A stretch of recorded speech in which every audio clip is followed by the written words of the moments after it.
Так, урматтуу Садыр Нуркачевич, сизге чоң үмүтүм менен кайрылып атам. Мага тиешелүү болгон Сокулук районундагы Достук айылындагы биринде колбасный цехим ошол жерде жайгашкан үйүмдү ушул учурдагы бийликте турган Талант Мамуттун тайэжеси алдады. Ал мен эле токтолбостон сотторду да өздөрүнө баш ийдирип, актоо өкүмдөрүн чыгарып, мени көчөгө калтырышты. Иш төмөндөгүдөй болгон. 2009-жылы мага тиешелүү болгон колбасный цехти күрөөгө коюп, $60,000 цехимди иштетүүгө жумшагам. Тилекке каршы 2010-жылы жол кырсыгына кабылып, оор жаракат алып, баспай, ишке жарабай жок болуп, төшөктө жатып калдым. Банкта кредит төлөй албай, Бишкек шаарындагы батиримди сатып төлөдүм.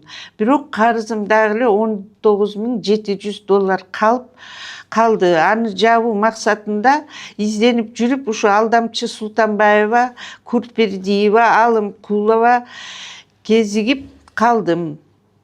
Алдоо жол менен тартып алып, ошол менен токтобостон менчигимди колдон колго өткөрүп, күрөөгө коюшуп колдонушкан. 2018-жылы сотко колбасный цехин бошотуу боюнча доо арыз менен Султанбаева кайрылып, сот менин катышуум жок, колбасный цехти бошотуу тууралуу чечим чыгарып алышкан.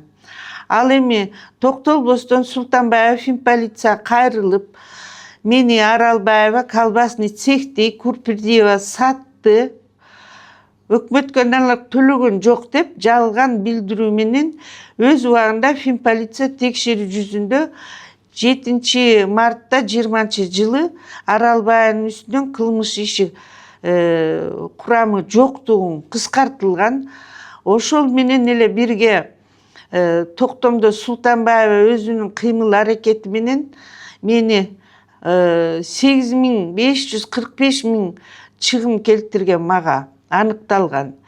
Белгилегендей кетчү нерсени бул токтом мыйзам күчүндө калган. Мен бул иштерди жасаган эмесмин. Мен дагы убагында же документтерим жок, же акчам жок, анын үстүнө цехимден чыгарып салуу чечимдерин чыгып калган укук коргоо органдарына арыз менен кайрылып, текшерүү жүргүзүп, мыйзам чегинде Султанбаевага чара көрүп сурап кайрылгам. Текшерүүнүн жыйынтыгында мен алдамчылык беренеси менен кылмыш ишин козгоп, Султанбаева баш коргоо чарасын тандап үчүн сотко өтүнүч менен барганда, Султанбаева күнөөсүн мойнуна алып, мага келтирген чыгым кайтарып берүүнү убадалаган. Андан тышкары өзү кайра кечирим сурап, цехке көчүрүп мени киргизген. Бул факты соттун боюнча токтом көрсөтүлгөн. Ошонун негизинде баш коргоо чарасын үй камагына чыгарган. Моминтип өзү келип мен үйүмдү цехимди бүт талкалап чыгарып кеткен болчу. Анан ушинтип 18-жылы 24 декабрда өзү мени кайра чакырып, мен үйүмдү сатып албаган, баардыгын кайра киргизген мени. Ошондон бери жашап аткам.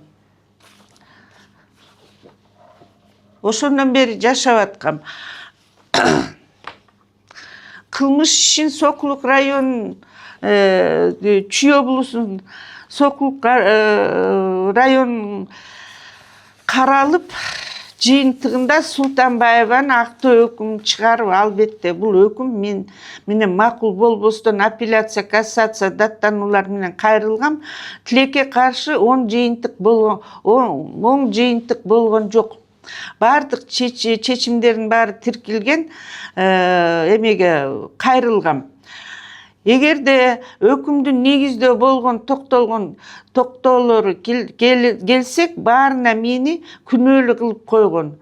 Өзү ишеним каттар жазып, тил каттарды жазып, мынакей менден документ алганда, бул өзү Султанбаева мага жардам берем деп мен ишендирип, өз колу менен мына паспорты, мына распискасы, Анан кийин сизге чыкпайт, мага чыкпайт деп кызын алып келип, кызына жаздырып, 1 айда акча чыгарып берем деп, ал кызы 2 март ошол эле күнү соглашение купли-продажа жаздырышып, 1 айда акча чыгарып беребиз деп, Курпердиева Эльмира Абдумуталиповна ошол эле күнү кайра мага генеральный доверенность жазып берет, что управляя, распоряжаясь правом отчуждения, продажи, цены, условия, все предусмотрено. Мен жашап аттым, ошо энди булар эч ким сатып алган жок, же кызы дагы, өзү дагы.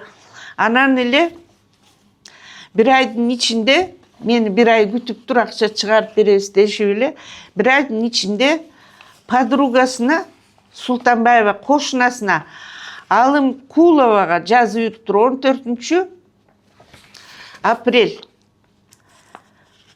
Мен жерим ошол убакта турган баасы 8,5 миллион болчу. Булар 8 тиын мага берген эмес. Могу жеринде уже 1 айдан кийин баягы Курпердиева тиги Султанбаева энесинин кошунасына, подругасына жазып жүрүшүптүр. Мына факт мошенничества было доказано. Буга карабастан анан кийин мен күтүп отурсам, жок, келип бир сыйра бир аялдар карап кетишкен, аны деле банктан акча чыгарып берем деген да. Майда кыжалак болуп газета кайра чыксам, булар газетага чыга беришет экен. Менин колбасный цехимди, действующий колбасный цех, жилье, участок 16 сот, 3 фазы, 95 миңге долларга уже сатып атыптыр. Вот ее номер. Биякта болсо очень срочно. Новый дом, бизнес 70 тысяч дейт. Прибыль ежемесячно 3 фазы, тоже 95 миң. Булар жалаң ушундай иштер менен оказывается занимается. Анан еще новый дом продают. Щербаков, Белинский 45 миң дейт.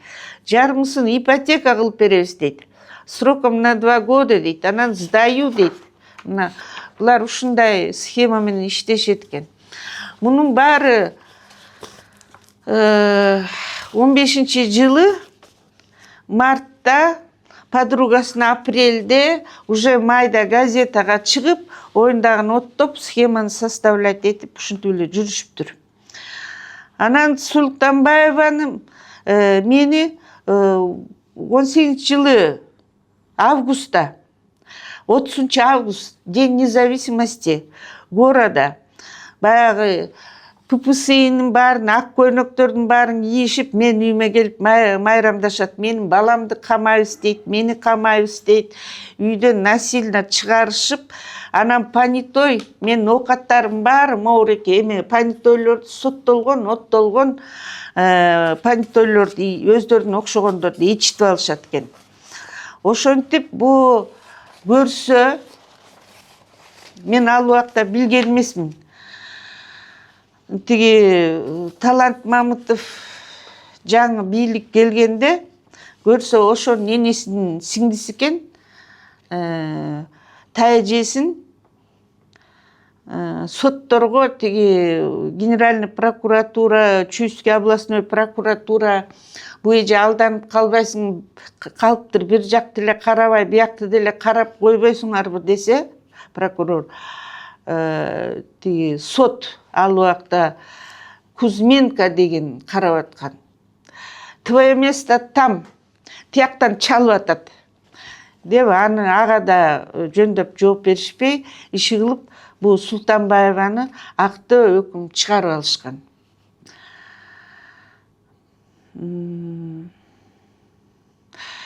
Өзү ишеним катар жана жазып берген моуреки распискалар бардыгы турса дагы ага карабай, сот ошо актоо өкүм чыгарып, анан баягы Султанбаева андан ары, значит, от безнаказанности совершается следующее преступление, уже в изощренном виде.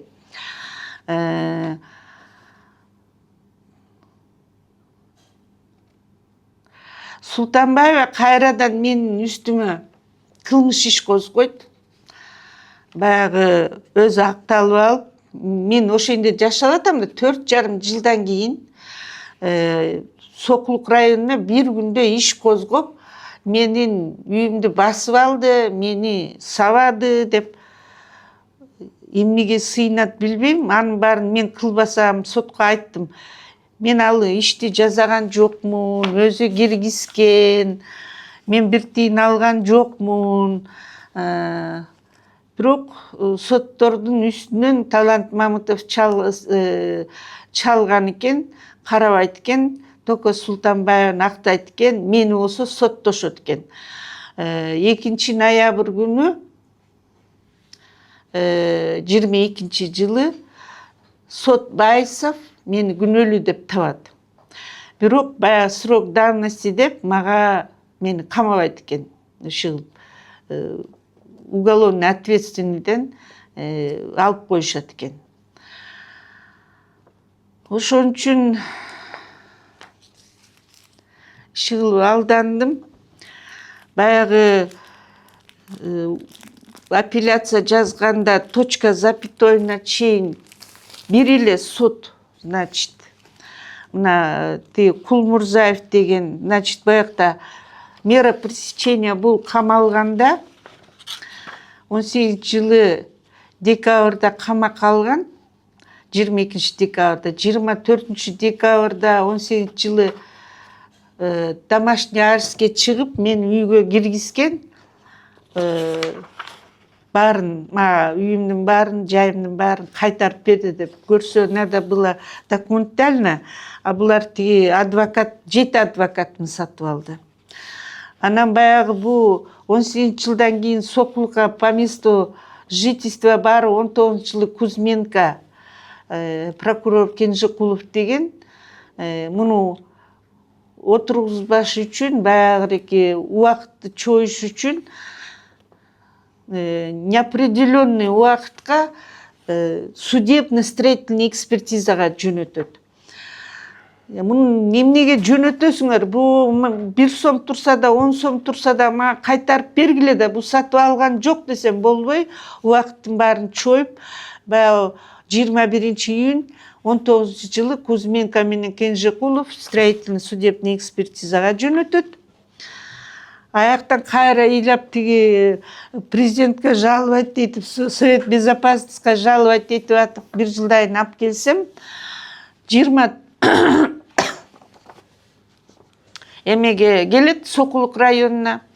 Сокулук районунун соту Кулмурзаев болуп калыптыр. Далимбаев деген прокурор болуп калыптыр. Анын чоюп атышып, баягы прокурор отпускага кетет, сот ооруп калат. Тигинин адвокаты ооруп калат. Мен болсо жүрөм аяка. Ар бир жума сайын барып.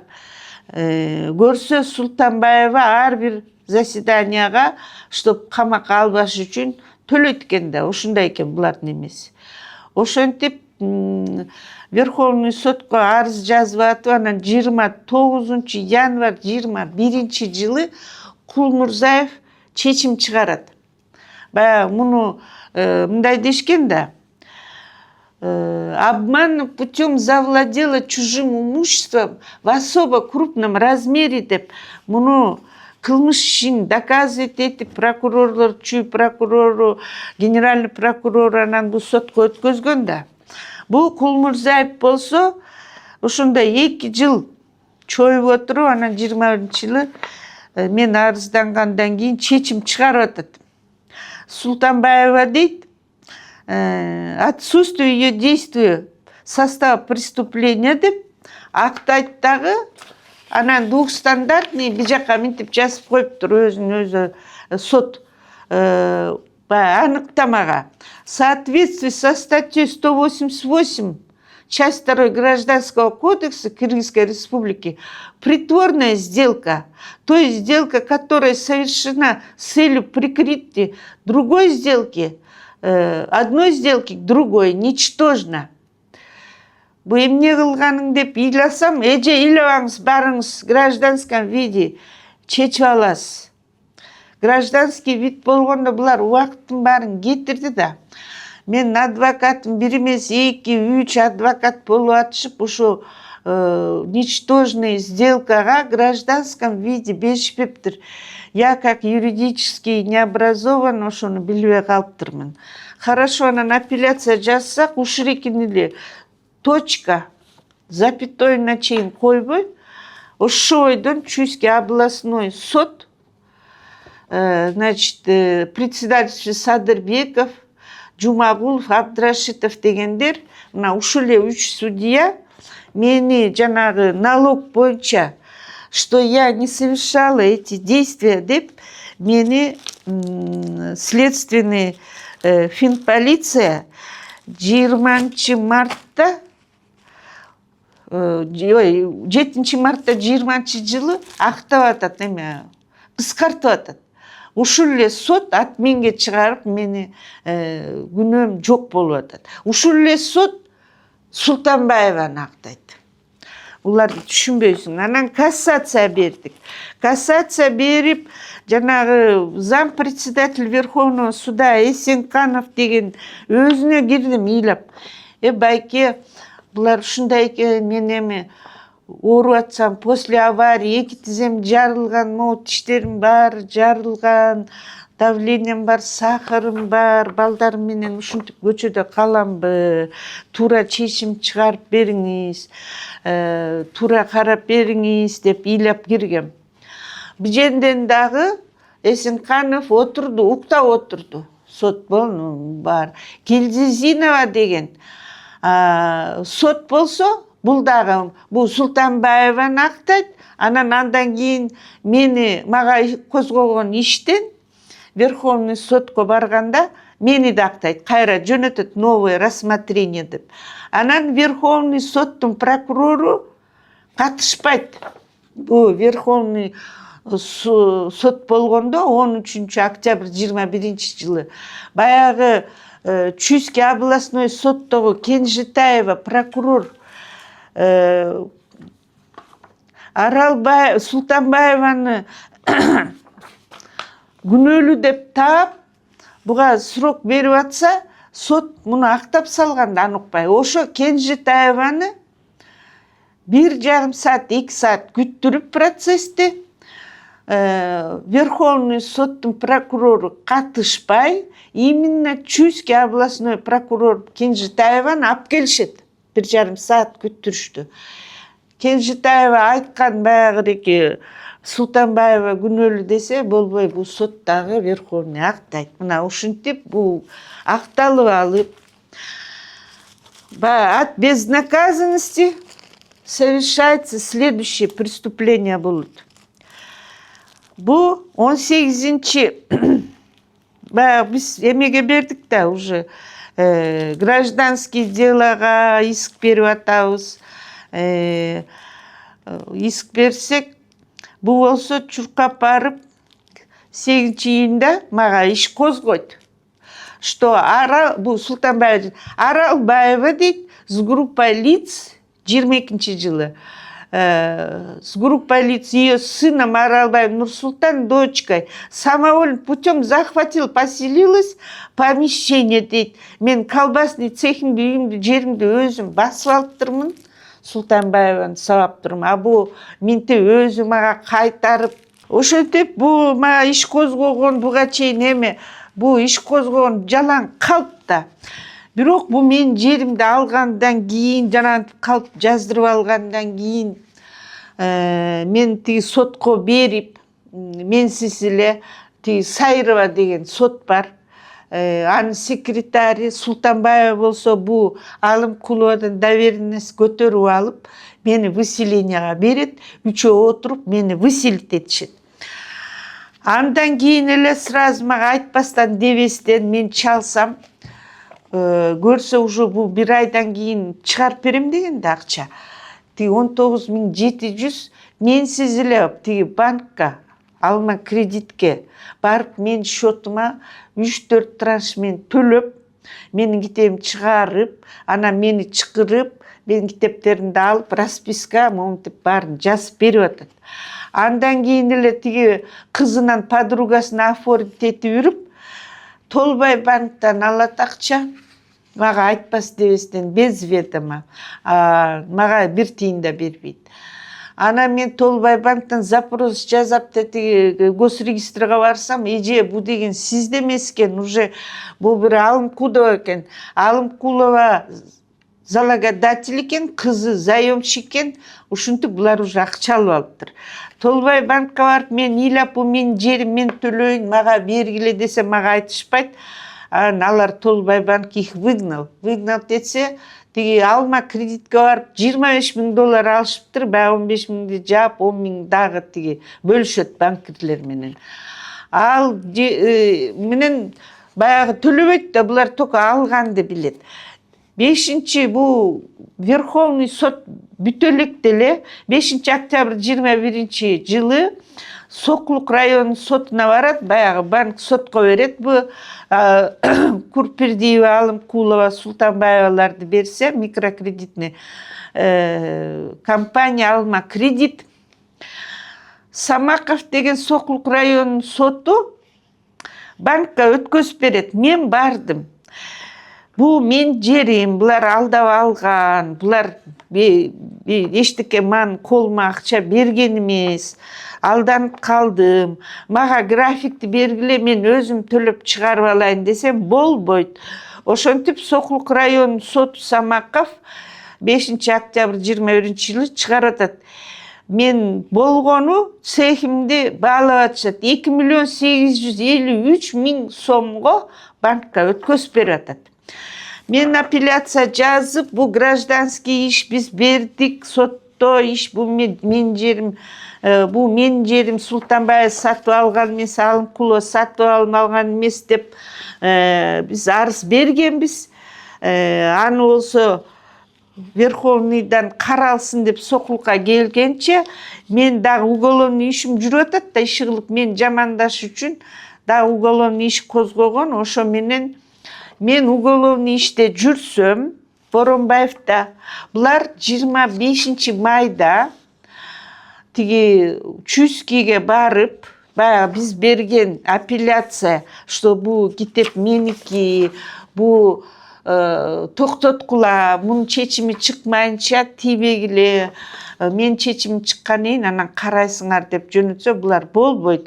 Менин уголовный иш Боронбаевга келбей, банктын куратору Султанбаев өзү, менсиз эле, менин адвокатымсыз эле биз ходатайство бергенбиз. Барып алышып, өздөрү чыгарып алышыптыр. Баягы соттон банкка өткөзүлсүн деп шашышканда, булар эптеп менин жерим алышкан. Тиги Чүй область чыгарып бериптир. 25 май 23 жылы менде уголовный иш болуп атса, өзү жазган Ноореке уголовный иш боюнча апелляция менен. Ошо Боронбаевда болуп атса, булар өздөрү барып, мен сотума тиги жана бандит баласы неардированный адвокат эле келет. Ошо менен муну чыгарып алышат. Муну менен шашып уже Чуйский чыгарып берет. Биз кассация жазабыз. Сот болуп атат, токтогула Верховный. Соттор бүтө элек, бу Султанбаева сатып алган эмес деп кассация жазсак, 18 октябрда 23 жылы кассацияга барсак, мына менде Давлетов, Мухамеджанов, Кульматов дегендер эчтекени укпай эле тиги банкка өткөзүп берет. Бизенде кийлигишкен баягы эле Талант Мамытов болбосо, мындай резкий, быстрый эмелер болбойт эле.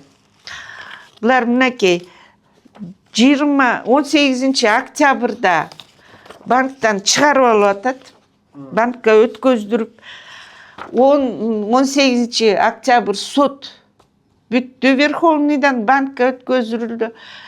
18 октябрь 23 жылы. 27 октябрь, ошо эле 9 күндүн ичинде